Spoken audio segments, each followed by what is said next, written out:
Good afternoon to you all. I was just telling Andrew off stage that I had come here to get away from all the world news and to talk about travel and tourism, and he just ran through all the things that I've been running away from. But it's a great opportunity to be here. Thank you very much, Pada, for having me.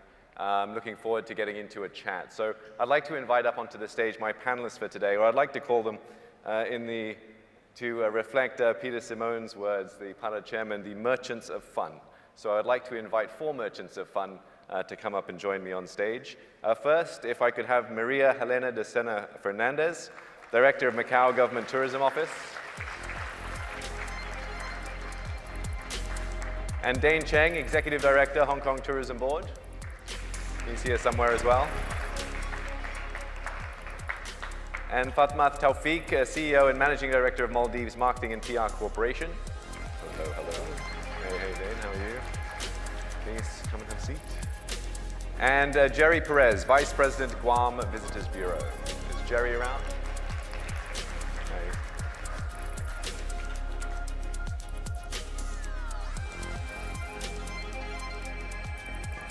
Has anybody seen Jerry? Okay. Well, if Jerry does join us, he'll be able to come up on stage. In the meantime, we'll crack on with what we're going to be talking about today. I do have a clock in front of me that says 45 minutes, so that's the time frame that we have to work with today. I should also let you know that before we begin, you will also be able to get involved and to ask questions of your own. All you need to do is to check out Slido. This is the Q&A session that we're carrying out via Slido. I understand you all know how to do that. As you send in your questions, we will be able to collate them, and you'll be able to vote on them as well. And as they pop up on the screens in front of me, I'll be able to put your questions to the panel as well, so that we can get you involved in this discussion as much as possible as well. So with that, I'd like to sort of kick things off, and I'll ask the first question to you, Helena, if I could. And really to get your overriding thoughts when it comes to Macau, whether it be a misconception you'd like to correct, or whether it be something that someone that's not very familiar with Macau, that they should know about what is going on in Macau and what's going on with Macau going forward. Well, I think I'll probably put that question across. What's the first thing that comes to mind when you think about Macau? Anybody? Egg tarts? Okay. Egg tarts, we have egg tarts. Anybody else? Heritage. Oh, thanks. Yeah. Casinos. I heard a shout for casinos. Oh, thank you. Yeah. So we have quite a mix, kind of perception about Macau. And I think the thing is really that we need to go out there and give a more complete picture about what Macau is all about. Yes, a lot of people think of Macau as casinos, egg tarts maybe, whatever. But I guess, we've come a long way. We need to, let people know exactly what Macau now currently stands for and where we are heading into the future. And I guess, this is, the difficult part is really changing people's, preset perceptions about Macau. And although it's difficult to change perceptions overnight, but then you still have to start somewhere, and that is where we have to work hard upon. Yeah, challenging the status quo, to echo the words of the chairman of Pata. Dane, your thoughts on Hong Kong? What would be your one overriding thought that you want people to know about Hong Kong? Well, Hong Kong, of course, is known as the international financial hub and center in this region. But one thing we do want to emphasize, I think, after the pandemic and since we reopened, not too long ago, like 15, 14 months ago, is we want to be known also as capital for culture and nature. And there's actually a lot of things going on in Hong Kong, very positively. And also very energetically. I think we are facing a more difficult sort of recovery than a lot of other destinations. It's not just post-COVID, but a lot of the image issues and problems that people have been talking about. So we are slowly sort of coming back, yes. Okay, thank you very much. And Fatma, for the Maldives? Yeah, when we say Maldives, of course, what comes to our mind is the sunny side of our life, sunny side of the life. And the sea, sun, and the sand, that's what I'm sure will come to everyone's mind, and the heaven for the honeymooners. But we are more than that. We have wetlands, we have island life experiences. We are more than sun, sea, and tan, and which can only be experienced once we visit to the Maldives. We can see lots of beautiful pictures, videos, but it's a lot different. The experience is a lot different when you step on the sand of the, the white beach, and when you swim in the crystal clear water. Yeah, so as we can see, there's a commonality amongst all three of our panelists in what they're saying, and that despite having a strength or something that are known for that each territory or country has, we want more. We want to be able to showcase more. We want to be able to do more. It's a bit like whenever you have your appraisal with your boss, and they're like, yes, we know you're good at this thing, but you need to do all these other things as well. The bar always seems to go up. With that in mind, I want to move on to the next question then, and understanding sort of the market trends on how that's sort of reflected into what you're all seeing within your individual markets. Dane, I'll come to you first to give us a sense of what you're seeing with Hong Kong. Right. I think we are almost the very last to reopen for travel. So as I said, 12, 14 months ago, together with mainland China and also with Macau. And I suppose, some of the things that we see would be probably useful reference for some of our colleagues here. The first thing is that, of course, we are the very first destination that would be for our very large number of mainland tourists to visit. So what we have been seeing is that, number one, shopping is no longer the biggest thing for our mainland visitors, okay? Now, I think, first of all, perhaps Hong Kong, as we have seen on the chart, that we are packed with US dollar. So, in fact, the currency is the key thing for any tourism business. So we are now much more expensive than, I think the chart actually showed a year ago, and year-on-year sort of difference, right? But if we compare to pre-pandemic, it was almost like 3 or 4 years ago. So that would be the difference. For example, our difference with Japan would be almost like 30+%. And then you have also the inflation and et cetera. So what we have also noticed is that the shopping is no longer the number one thing for a lot of the tourists. And I suppose it would be the similar case for a lot of the countries. That, I would say, is because during the pandemic period, digitalization has been flourishing. A lot of people can now, including our mainland China friends, could actually do shopping online from the best places with the reliable quality and also at the best sort of price. So what we found, this number one is no longer the case. Secondly, is the spending on dining is also have changed for a couple of reasons. I think also people are now looking for value for money. So if they are going to do selfie, in the past they probably would do selfie when they're dining at the 3-4-star restaurants on the dishes and everything. Now, well, actually I was told by a friend in Macau that they will be queuing up for 2 hours for a bowl of noodle. And that's actually an accomplishment that they would take a picture of it. So, that actually goes to show that, and people want to do more in-depth tours to understand the local culture, to actually go around the back alleys, but provided it's safe. So the city walks is now the key thing for a lot of the new tourists post-pandemic. And Fatma, for your thoughts on how the Maldives, how have you seen sort of market trends evolving over the last few years? Well, the tourism industry of Maldives has been there for the past 50 years. We have experienced several disasters, or what we can say, we have come through a long journey to be where we are. We experienced the 2004 tsunami, we experienced the pandemic. So the current situation of Maldives tourism is we have surpassed the, actually we are in a very good position compared to the pre-pandemic. We have crossed 1.8 million visitors. In last 2 months, we have actually made a record of crossing the largest number of arrivals in one day. We have crossed the record of having the largest number of arrival in 3 months, and the industry itself has learned and we have grown and have become more aware of how the travelers are more responsible, how we need to be more sustainable.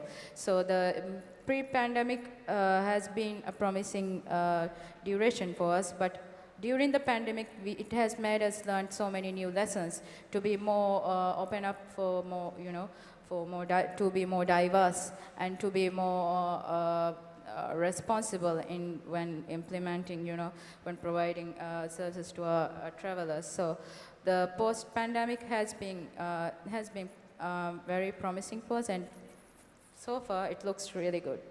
Yeah, well, that's encouraging to hear. There is an expression that goes along the lines of, it is not the strongest or the fittest that survives, it's the one that's most adaptable to change. The pandemic has taught us all that, change happens whether you want it to or not, and it's how you adapt to that will determine how well you succeed. I want to get your thoughts, Helena, on lessons learned or the challenges that were faced and how you've come through the other side. Well, I think pre and post-pandemic, you see different trends emerging. If we take the visitors, say for example, seems like they're tending more to travel in smaller family and friends groups rather than coming in, excursion groups. Just to give you an idea, pre-pandemic in 2019, out of the 39 million people that arrived in Macau, about 8 million came on package tours. I would say not package tours, on group tours. So, but last year, out of the 28 million that came, only about 1.2 million were in group tours. So the trend seems to be away from the big group tours. They tend to be more with families, with friends, or with peers traveling together. So that is one thing we need to adapt. The travel agencies have to be more capable of, putting together dedicated itineraries for specific kinds of interests, rather than the normal packages that they offer. So that's one thing that it's very, very imminent post-pandemic. Another thing is that we see the trend to be younger people, and they want more in-depth kind of travel. Instead of staying or instead of staying just in the big hotels, they want to go into town. They want to go to see the heritage. They want to try the local food. They want to interact with locals. And so we have also to prepare our local population for more interaction with the tourists. So since last July, we actually relaunched what we call a courtesy campaign within Macau itself. Because we want obviously we understand we're a small city, and with so many tourists coming, some of the locals, after 3 years of having no visitors almost, they're not very used to all of a sudden getting, so many visitors, all around them again, And so it's really trying to, make them understand how important tourism is, and let all of them be ambassadors of tourism, because otherwise, now with the tourists wanting to interact with them, we don't want the tourists to have a bad impression if you get a very reluctant local population. So there's a lot of things that we need to work on. And obviously, luckily, during the last couple of years, even during the pandemic period, we did have new activities, we did have new events, and also we do have also new products coming into play. But the way you convey your messages, the way you communicate with your visitors is quite different nowadays. Back in the old days, it's quite easy. We put up a very nice advertisement, and then, well, my job is done. Nowadays, you have to kind of think about what new content to produce every day, if not every half a day. So it's a lot of challenges. You need to be a lot more you have to reimagine a lot. And you have to really come up with interesting things for people to engage in. As Dane was saying, they are not so, not so engaged in just shopping. Yes, shopping may be one of the factors that they come for, but then you have to give them a lot of reasons and a lot of ways to spend their time and spend their money in your destination. Yeah, and all part of that is a lot of it is storytelling. Oh, we do have with us our panelist, Jerry. If Jerry Perez, you want to come up on stage and join us? Yes. Jerry Perez is the Vice President to Guam Visitors Bureau. Oh. Sorry. Okay, no problem. Time mix up. Okay, come. We'll put you, yeah. And can I just check with Jerry's got a microphone as well? We can have a microphone for Jerry. Oh, yeah, okay. Yeah. Sorry, we've made you walk the furthest as well. That's all right.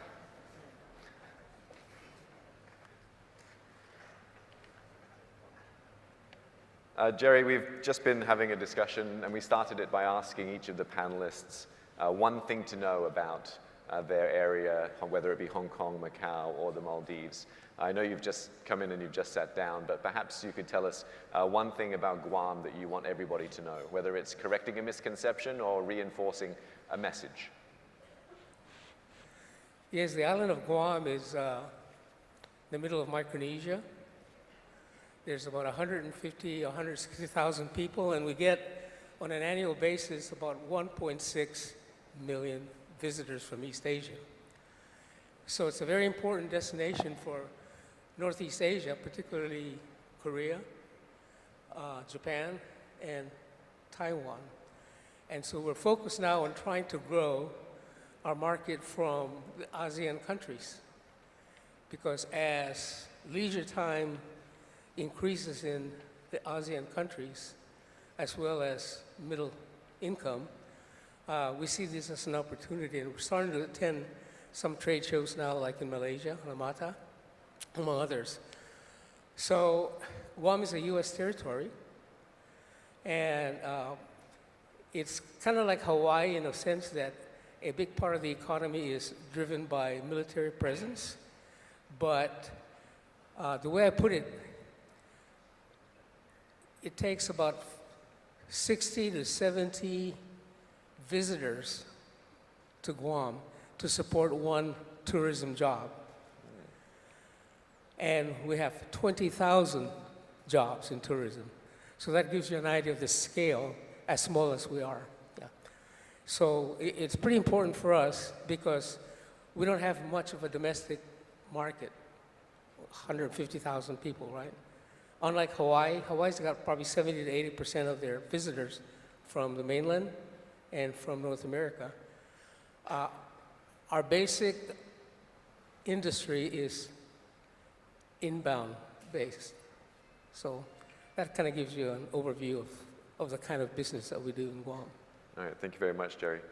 Now, a big part of tourism and attracting tourists to your country or territory is the storytelling, how you tell your story, how you get your message out there. And as we've been hearing, Helena mentioned it, the sort of the digital aspect of it is a very important one. So Dane, I want to get your thoughts on sort of digital marketing strategies about how you're going about attracting tourists. You know, what platforms are you using? How are you using them? That sort of thing. I think, as before, you have to do an integrated approach.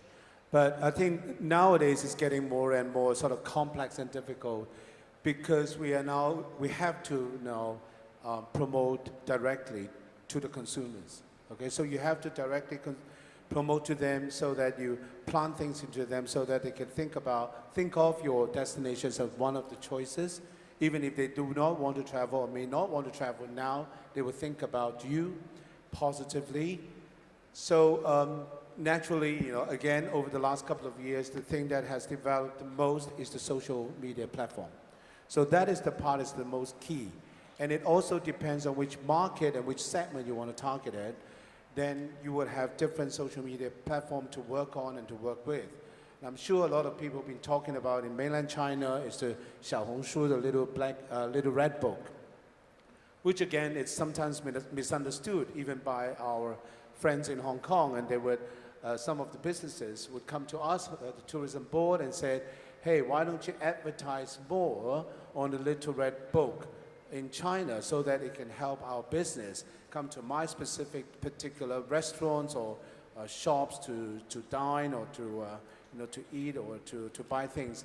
But this is a very great sort of misunderstanding, because the Little Red Book and like some of the other social media platforms, it's for ordinary people to share their experiences, about certain things or hobbies or destination. So they would then post it onto so everyone is a blogger, so everyone can post their own thing. And if it is popular, then there'll be more people sort of reading it. So our strategy is we have this hashtag Discover Hong Kong. So anyone who've been to Hong Kong having positive stories to tell, they would then naturally hashtag Discover Hong Kong, so that it would grow organically. So that is the most important thing. You have to have things, the content being authentic and also grow organically. But of course, there's also a chance, a lot of people, some people, not a lot, I would say about 2 to 3% of what we've got, the exposure or social mention of Hong Kong in, for example, the social media platform in China, Xiaohongshu, that would be negative about it. So, we have to be very honest about ourselves. If there are things that we need to change or improve on, we will have to improve on. So social media definitely is the way to go. And you need a lot of, not just the KOLs, but celebrities, but your also trade leaders and friends, everyone wants to talk about your story. Yeah, key opinion leaders, KOLs. Van Maat, I want to come to you to follow up on this as well, because we were talking earlier and you were telling me about how Maldives uses a lot of data to drive its message, or to learn about what people are doing and to use its message. And one of the good things about social media is that you can track, all the numbers. You can see how many people are posting about you in a positive way or a negative way. Could you just tell us a bit about the Maldives story when it comes to sort of your digital marketing strategies? Digital marketing is a very important tool. We have traditional 15 plus markets, traditional markets, and we have potential markets, and there are new markets which we want to explore. During the pandemic, something which we learned was how important it is to, to stay in the market, to stay in the mind of the travelers, to keep the Maldives as a destination, to keep in the mind of travelers the Maldives as a destination.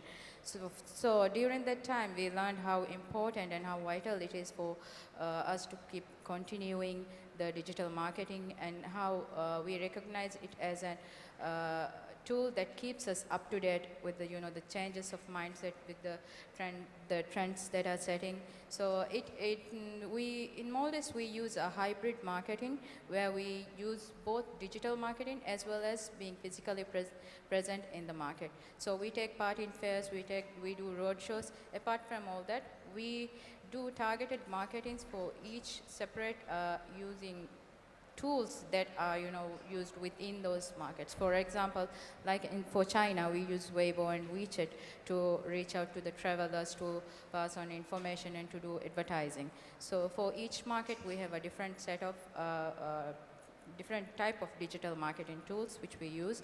And recently, we have started using more of a data-driven approach, through which we identify the areas where we can focus on, and we collect reports, and through these reports we help the industry members to be more diversify in the products, and to help we also support the government in making making decisions at policy level to develop and to to develop the tourism industry of Maldives. So for us, digital marketing, digitalizing the marketing is one key factor which we always, core principle which we always look up to when we plan the whole marketing strategy. Yeah, it's an important one to think about, how you position yourself, who you target, and what you're, both for incoming tourists and your internal messaging and your external messaging when it comes to your brand. I want to talk a bit about brands when it comes to the type of tourism that you look to attract. This question is more for for Fatmath and for Jerry with regards to sustainability and responsible tourism. Both of you are from parts of the world that are incredibly beautiful, and sort of the natural aesthetics of your country plays a big part in your tourism, and how you safeguard that and make it sustainable and responsible when it comes to tourism. Jerry, perhaps you could go first? Yeah, I mean, I'd like to address that, but briefly, I wanted to pick up on the social Sure. media thing because it's been kind of a godsend for us. As a small destination, we really have very limited budgets. We can't compete with like the Macaos or the Hawaiis or Malaysias of this world. But we find about 30 to 40% of our allocation is in all social media, and it's the most cost-effective way for us to expand our reach and penetration in our key markets. And as you know, Korea is a very, very internet literate society, as well as Japan, and so those are our two key markets. So we're very cost efficient. At the same time, we couldn't forget our co-op marketing arrangement with these, with the providers of our visitors. As far as preserving the natural beauty of the island, which is one of the key selling points for Guam, right, is we were able to pass legislation over the years to protect the marine environment.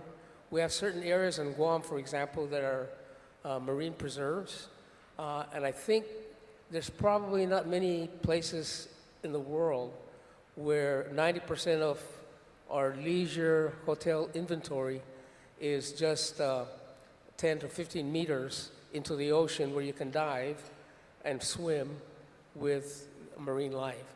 And so we're very, very particular about, you know, taking care of that. And it also starts up in the mountains because we do a lot of conservation practices up in the mountains because the erosion comes down to the reefs, right? And so we also have a certification program for our tour guides, not only on the products and services of Guam, but they also need to be marine certified, which means that people who go out diving or take advantage of marine sports, the tour guides have to be certified to make sure that they're sensitive to the environment. Fatmath, did you have anything to add for the Maldives?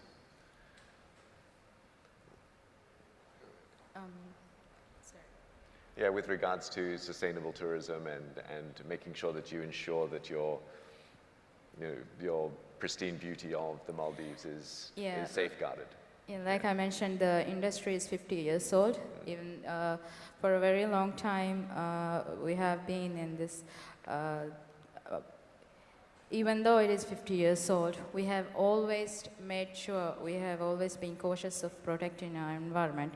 From the very beginning also, we have laws, guidelines that helps us to protect the environment, not only the investors who are operating tourism facilities within the Maldives, it is the travelers also. We make sure that we spread awareness to the travelers.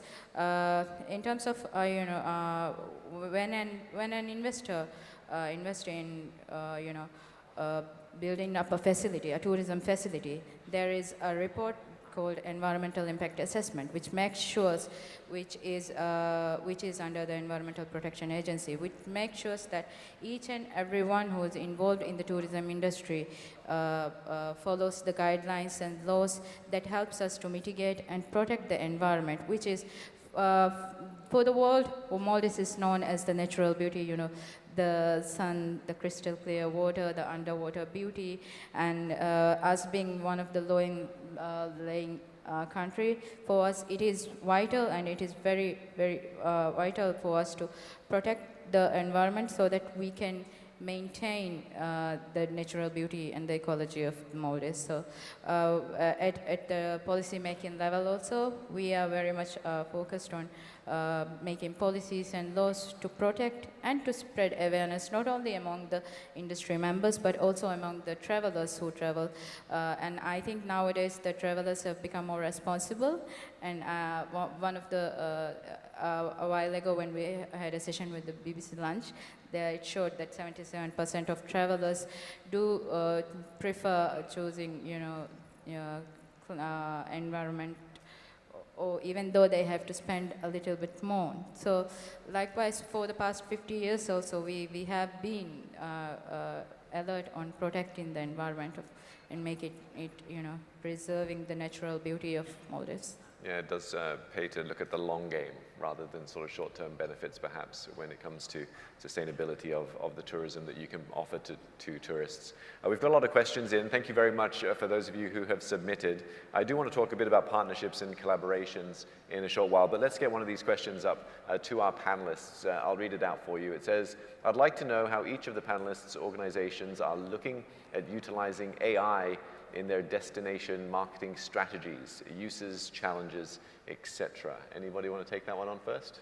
Okay, I'll try. In fact, we've been looking into that for the last year or so, but if you remember, well, I'm just following what my team told me, that there have been sort of different schools and different sort of fractions developing. And we noticed that there's still a lot to be tested on and trial on. And we also found, probably at this stage it's quite expensive for us to justify the sort of investment. So we are now going to use it in a smaller way. I think we are now talking to one or two potential vendors, and basically there's not too many of them, to help us, to help our call centers and help our service centers in terms of responding to our visitors' queries. So we are not going to use it directly onto the inquiries, but we want to use it to support our staff to see how it goes. And then at the same time, we want to train the AI to get more used to and familiar with the situation and the type of questions and the type of accurate answers to our visitors. So that's what we are now testing on. Yeah. Okay. Well, if I may, probably during the opening ceremony, if you looked at the two screens, we are actually utilizing AI translation for Portuguese, English into Portuguese, and also English into Chinese.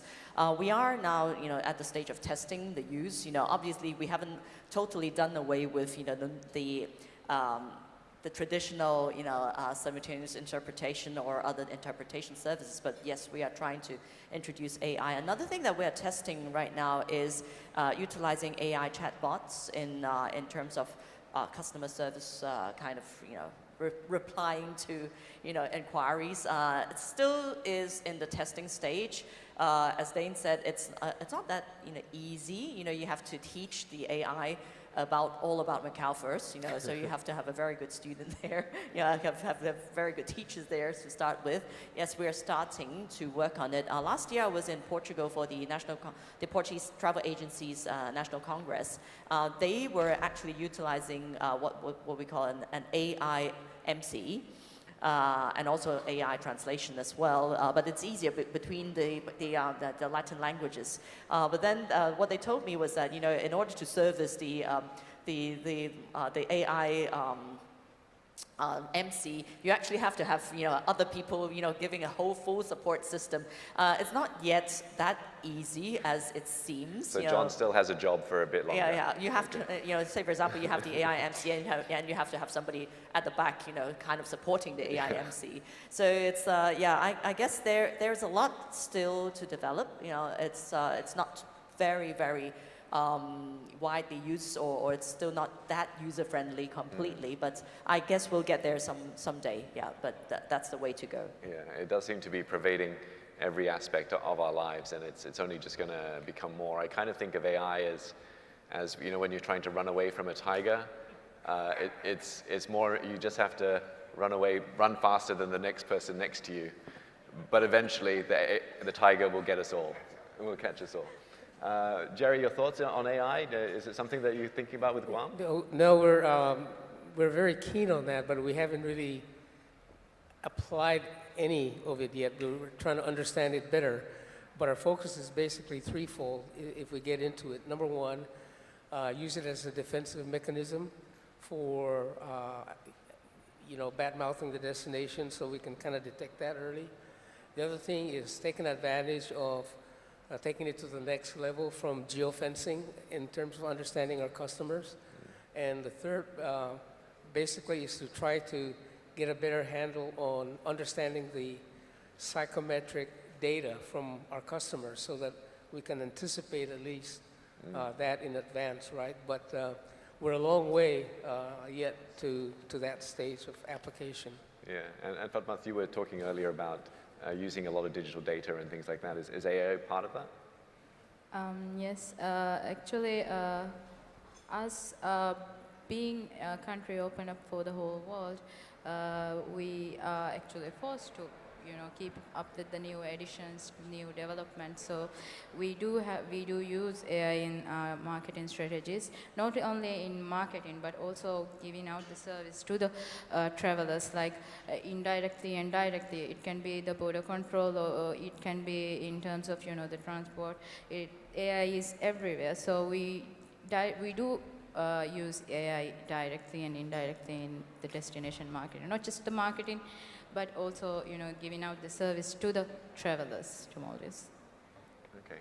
We've got another question here that I can go to. What role could Hong Kong and Macau play jointly they're moving quite quickly. I was still there. Okay. Actually, there's two questions there that I want to put together, and we can tackle them both.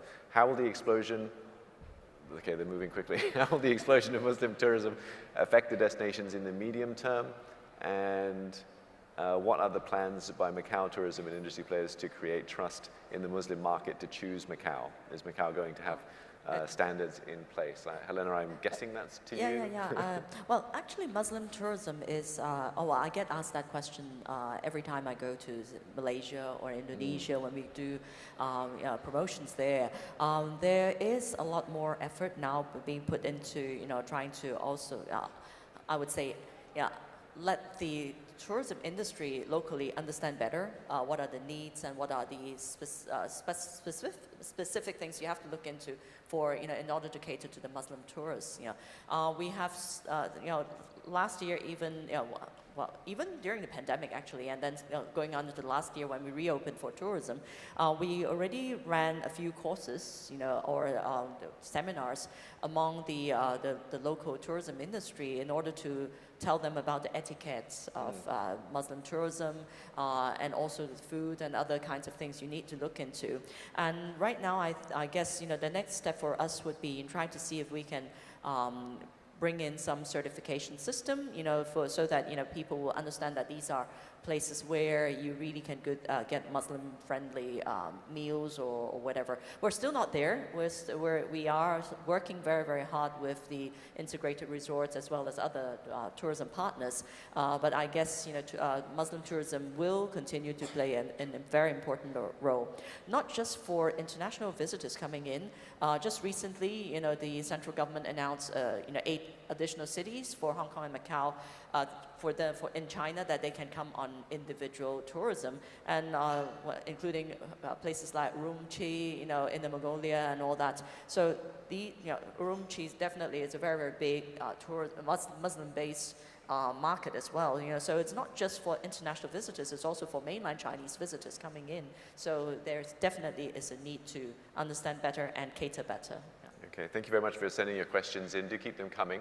We've got about 8 more minutes for the session, and we'll get back to the questions on the board in just a moment. I mentioned partnerships and collaborations, and that is in part why a lot of you are here, to network, to meet new people, to see how you can develop products to attract tourists. I want to get your thought. Dane, I'll come to you first for your thoughts on this and partnerships and collaborations that can often lead to success. Could you tell us any success stories that perhaps Hong Kong has had when it comes to partnerships and collaborations in attracting tourists? Right. I think we talked about the social media. So I think last year when we just reopened, I think the important thing is to let the world knows that we have reopened, and then it is a very vibrant city and a destination. So we have invited last year 2,000 people, guests, leaders of the trade and KOLs and celebrities and media to come to Hong Kong to actually experience themselves. So we call it seeing is believing. So this year we're moving on to making sure that it's now from Hello Hong Kong to say greetings into a conversion. So people will take action when they see and they find out more about Hong Kong. So I think the story now is more about giving them a reason to visit. Okay, so again, we will be using the social media platform as the major channel to communicate. I think the whole thing has been going on pretty well. In fact, I think for the beginning of this year, we can also see that there are more people coming to Hong Kong, as I said, for experiences like culturals and arts and nature. And also the mega events, I think is the key thing. I think the whole region been talking about Taylor Swift. So everyone is looking for, where can we get Taylor Swift? I think there's only one Taylor Swift. So we have to have other, good events to get people to actually have a reason to visit. So it would be, I would say, a bundling and a crossover of different sectors and elements. So it's not just one event, it's not just the hotel, it's not just the tour operators, but everyone would be looking to us, I think the National Tourism Organization, to help to bring things together. So I think that this will be our challenge, yes. Okay, and Jerry, if I could come to you with the same question about collaborations and partnerships. Guam is at a very different sort of end of the spectrum from a city destination like Hong Kong and Macau. Yes, I think one of the most successful collaborations that we've able to work with was with the wedding market. We have a lot of chapels on Guam. When you traveling and landing on Guam, you see all these chapels, and so my friend says, "You guys must be very religious." So these are all chapels that are catering to the honeymoon market as well as the wedding market. And so the reason we focus on that in collaboration with the wedding companies in Japan primarily in that time was because the average size of a wedding party is anywhere from 10 to 20.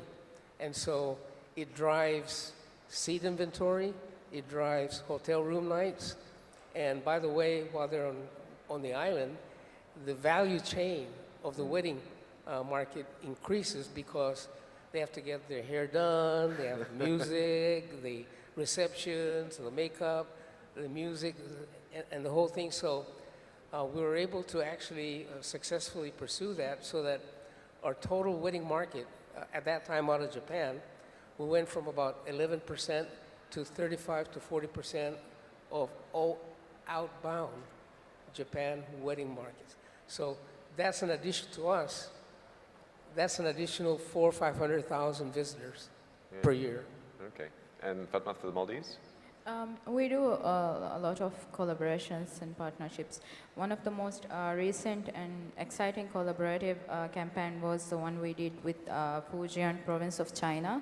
It was a cultural tourism collaboration, and cultural tourism is a new segment in Maldives, something which we have started recently. And the event was a 2-day event with a cultural exchange program, and it was conducted with collaboration with the Chinese embassy in Maldives, and the government of the Fujian province supported by visiting Maldives and conducting cultural activities in Maldives, and Maldives also a delegation from Maldives also visited Fujian to complete our part. So we are very much that is one of the recent collaborations, but we keep seeking, we keep exploring new collaborations and campaigns that we can do to find more, to find more travelers, to do more promotion of Maldives.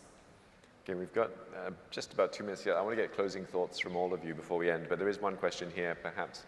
Helena, you can take this one. What role could Hong Kong and Macau play jointly to lead the tourism development in the GBA? Dean, maybe you can weigh in on it as well. Well, but just quickly. obviously, the Greater Bay Area is what the central government has, has given or demarcated as a zone to develop together, which means 9 cities in the Pearl River Delta area, plus Hong Kong and Macau. And among these 11 cities, 4 cities are kind of like the main engines behind. So Hong Kong's one, ourselves another, Guangzhou, and then Shenzhen. So we are tasked to actually drive a lot of development projects. And so I guess for us definitely because of our positioning as a World Center of Tourism and Leisure, which is also written into national policy. So we are utilizing very, very much the tourism angle in order to to do joint promotions, to create joint products, joint itineraries, multi-destination, and I guess going forwards you'll see more collaboration within the GBA. Okay, Dane, just quickly. I think I could supplement on that. We've been, both Hong Kong, Macau, we've been very working very closely with the Guangdong Province municipal government in terms of promoting the tourism. So I think there is kind of an unspoken division of labor that Macau, Hong Kong will be doing more outside of China, so in the region. So we actually together, we launched the GBA tourism brand last year, I think in November in Bangkok, in Thailand, so to the region. Then the other thing is for our domestic allies, they will be doing it in the whole of mainland China. So for any mainland tourists domestically, when they travel to south to this part of the country, then naturally they would also want to go and see Macau and Hong Kong. I think that is how we sort of divide ourselves. The other thing, what I think has been actually improving quite quickly, and I think a lot of people might know, in the last 3 to 6 months, is that we have also been talking to our mainland authorities and counterparts about the visa issues, because people will be traveling mostly visa-free to Hong Kong and Macau, but then what about going into the GBA area? And I think you can see more and more countries now having unilateral visa-free policy by the China government, plus the fact that they have to also have a good payment tools. For the time being, it's kind of difficult for anyone, foreigners going into China, to make payments, to order a taxi, and so on. But I think in that part it's being resolved quite quickly. So I think that will actually change quite a lot in the sort of landscape in the coming years. Okay, well, thank you very much for the panel. We are now out of time, so we can't answer any more of your questions, but thank you very much for everyone that sent them in and for voting on them as well. Really helped us sort of target the ones that were of most interest. I just want to end on one sentence each from each of you. Jerry, I'll come to you first. Just your future outlook for tourism with Guam, just in one line, how would you describe it? I think we'll recover from pre-pandemic levels. We're 60% of pre-COVID now. And so we're headed to about 1 million visitors by the end of the next fiscal year. Okay, and Phak-Mat? I would say that Maldives is very much focused on being a destination with the core principle of sustainability. And I would like to highlight that Maldives is a nation that we advocate for, to protect the environment and to be a climate champion. So that's something. Last week we were also awarded with the prestigious award of being the leading green destination of Indian Ocean. So sustainability is one of our key principles, and in terms of promoting and marketing the Maldives as a tourism destination, we will be focused on being a sustainable destination for the responsible travelers. Okay, thank you. And Dane? I think I would say something that is maybe a bit larger than just Hong Kong. If you look at what the economist Andrew has shown us, it seems like the world is so uncertain and you'll be so upset and pessimistic about it. But I think we should look at the bright side. It's we're now sitting. This region has the most number of travelers. It's also growing. Okay, so we shouldn't be too worried about it. There'll be enough visitors to come in, in this region. as well as I found from what my team told me about America and also from Europe and also from Australia, they all said that despite all the uncertainties or economies and wars and so on, people do want to travel. Travel is still on the #1 priority, and it's also after they've also reopened for 2 years, it's also now time for them to travel a bit longer haul to this part of the world. So very optimistic about our future, but we need to also sharpen ourselves the way we do businesses. Okay, and particularly we talked about this, the percentage of individual visitors instead of group tours, will be growing.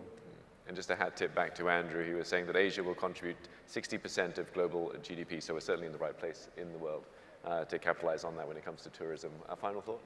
Well, since it's about branding, marketing and branding in this panel, I would say really from experience, we need to dig deeper, into our own product. And offer and bring out the best that you can offer, and obviously communicate to people in the right way so that they really get your message. All right, thank you. Please join me in giving a round of applause to my panelists, Maria Helena de Sena Fernandez, Dane Cheng, Fatma Taufik, and Jerry Perez.